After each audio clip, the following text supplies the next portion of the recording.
Normally, we always hear about running back is the strongest position. You need to have a strong running back. But for those of us that play in PPR formats or three wide receiver leagues, the wide receiver has become a way more valuable position than the running back. Even with some of the running backs that go ahead and catch passes out of the backfield at a high rate, like maybe a Christian McCaffrey, they still can't match the volume that somebody like CeeDee Lamb could have when he has 180 targets and 12 or more touchdowns in a season. But regardless of your stance on the wide receiver / running back debate, whether you're going ahead and you're going to take a running back in the early rounds, these are 5 wide receivers that we need to make sure that we're reaching for in our drafts if we want to succeed and actually land those players despite what the ADP tells you. Roll the intro.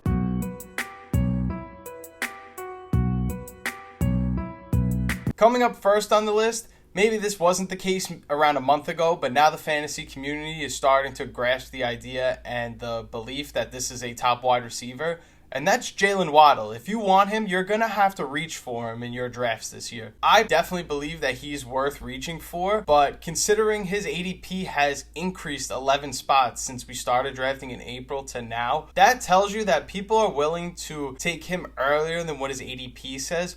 So, if you're in a 12-man league and he is back to you at like the end of round 2, he's probably not going to make it to you in the beginning of round 3, unless you have a double pick, of course. That would be the only exception. But if you want somebody like Jaylen Waddle, you're probably going to have to reach for him this year. What we know about Jaylen Waddle is that even with Tyreek Hill next to him in 2022, he still put up a really strong fantasy performance season and is coming off of a down season last year where injuries may or may not have affected him in getting out of the gate hot to start the season. If you're concerned because you see that he's back on the injury report with another soft tissue injury or whatever the case may be this year in training camp, he's always going to be held out of practice and just be protected as he's one of the most important pieces of the Miami Dolphins offense. So don't panic when you see a Q next to his name or his name come up in injury reports during training camp.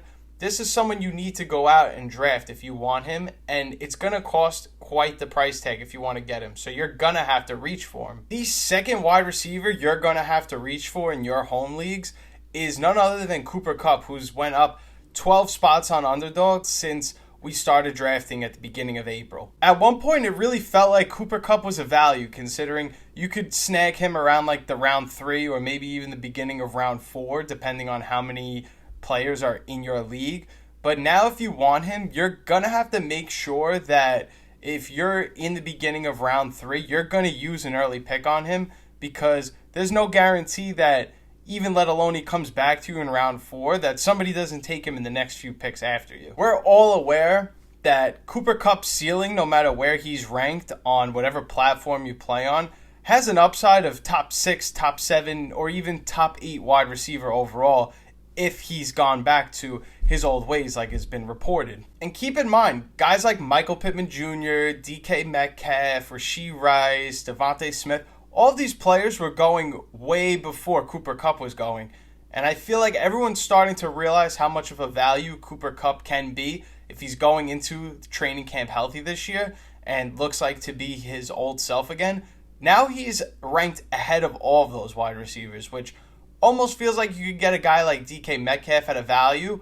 But regardless, the main takeaway from this is that Cooper Kupp is not a value anymore, and if you want somebody like him on your team, you're going to have to reach for him in your drafts. And I'm totally fine with that. Up next, we have somebody on this list who was always viewed as a top wide receiver in this year's fantasy drafts. Even though his ADP hasn't gone up significantly, his ADP is not going down, and it's only becoming more and more of a richer price tag to land this player, and that's Malik Nabers of the New York Giants. We are all aware of the upsides and what could potentially limit Malik Nabers from being a top wide receiver, given that he's in an offense that has not always been fantasy friendly to wide receivers. But at the other side of this coin, you have somebody like Malik Nabers who can just go ahead and almost lead the NFL in targets and have an elite target share in his offense. And that potential doesn't come around very often for a wide receiver. Sure, you can give me the argument that you've never seen him play on an NFL field yet. I personally was never really a big believer in that being a reason not to take Malik Nabers. I always felt like the reason to maybe not take Malik Nabers if you didn't want him was that there are plenty of other wide receivers that you could grab around this tier. But rest assured you, and make no mistake about it, Malik Nabers is going to cost a very high draft pick this year if you want him in fantasy, especially for those that may end up being Giants fans or live in the New York area, New Jersey area, and have heard a lot of good things about Malik Nabers so far in training camp. The hype has only continued to climb and get, more and more enticing for us fantasy owners to go ahead and draft Malik Nabers because he looks like a stud. It's going to take a hefty price tag to land a Malik Nabers. If his ADP is, floating around 25, that would probably assume that he's roughly going in the middle of the third round. You're going to have to take him no later than the beginning of the third, or you may even have to use a second round pick just to acquire him, which makes him a very expensive pick this year and somebody you have to reach for if you want them. The next wide receiver on this list, I find it pretty ironic since his ADP has only gone down since we drafted in April to now.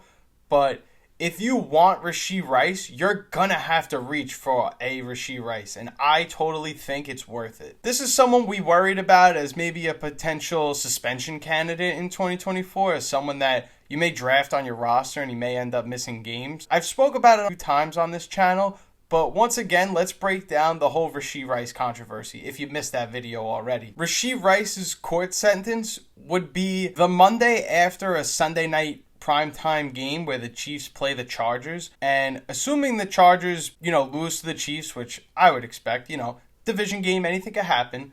But they're going to be high off of a victory and celebrating that they just won a big game right in the middle of their season.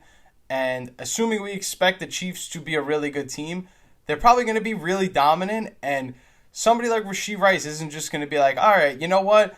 I'm going to hop on a plane from Kansas City and just fly to Dallas for my court sentence the next day. Like, that's probably not going to happen. You tell me, if you were a wide receiver in the NFL and you just came off of a huge primetime game at night, is your first thing like, all right, team, like, I'll see you guys later. I can't travel with you guys. I got to fly to Dallas. You're realistically going to not leave your teammates and fly to Dallas. You're probably just going to see if your lawyer, if you were having a trial and you were an NFL wide receiver, would just push back the court date if possible. And let's just say you can't push back the court date. Let's just say I'm wrong, I don't know what I'm talking about, and he gets on a plane, goes to Dallas, and has his court hearing the next day after a football game. Let's make up a scenario. He's suspended for 6 games, right? So you don't have him for the rest of your season in this hypothetical world. That suspension would take place from week 13, probably rolling into the playoffs as well. Keep this in mind. You just got 11 games, because they have a bye week, obviously, before week 12. You're going to have 11 games of top quality wide receiver play at the worst. Rashee Rice's ADP at this point is probably the beginning of the 5th round. And if you could land him at the back of round 4, if you're somebody that has like an early pick and on the way back in round 4, you have a chance to grab somebody like Rashee Rice, absolutely reach for him, absolutely take him, because at the floor you get 11 quality outings from him, assuming he's not injured.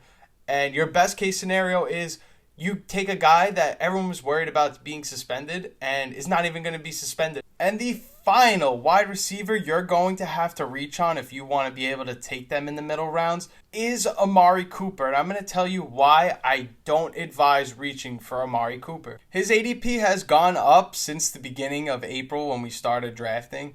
Maybe the thoughts of Brandon Ayuk not being traded to the Browns anymore, or maybe it was the thought of him potentially being involved in the trade that got people more excited to take him. Like if he were to end up being a 49er, there's no doubt he's in a better situation than in Cleveland, where we don't know exactly what we're going to get out of Deshaun Watson. If you're someone that wants to grab Amari Cooper, you're going to have to reach for him. If you want him or you're on the fence about taking him, I would just keep in mind guys going around his ADP, so the wide receiver ranked before him and ranked under him on Underdog, are Rashee Rice, someone we just spoke about that you would have to reach for, and then T. Higgins is the next pick. I would much rather have T. Higgins if we're being honest here. And consider some of the wide receivers that are going after Amari Cooper. Guys like Terry McLaurin, Christian Kirk, and Calvin Ridley really pique my interest in where their price point is versus somebody like Amari Cooper, who, like I said, you're probably going to have to reach for. Maybe I'm not as high as them as the rest of the group is, but there's no denying that Xavier Worthy in a Chiefs offense would feel like a much better value. Again, when we saw Deshaun Watson under center for the Browns, and assuming he's going to be back as the starting quarterback, it wasn't the prettiest from Amari Cooper. There were a lot of ups and downs, whereas you could get somebody that's, maybe not going to finish as high and score like 50 points in a week like a Terry McLaurin. At least we know Terry McLaurin is reliable. I even like somebody over him like a Rome Odunze. Even though he's third in his offense, his ADP is falling significantly, and it kind of makes me feel a little more comfortable about I don't have to take Amari Cooper here when there are plenty of other wide receiver values that I'm more comfortable with taking or at least reaching for. So that wraps up the 5 wide receivers you're going to have to be reaching for in your fantasy drafts. If you like fantasy football content, or if you liked this video specifically, make sure you leave me a like. I would really appreciate that. It helps my videos get out to more and more fantasy football viewers. And if you're new here, this is the first video you're seeing on my channel, feel free to subscribe. Doesn't cost you anything, and it would mean the absolute world to me. And definitely go check out some other videos that we have on this channel. I try to make fantasy football content as much as humanly possible, but that's all I have for you guys today. Thank you so much for watching. My name is Turtle, and I'm signing out, and I'll see you in the next video.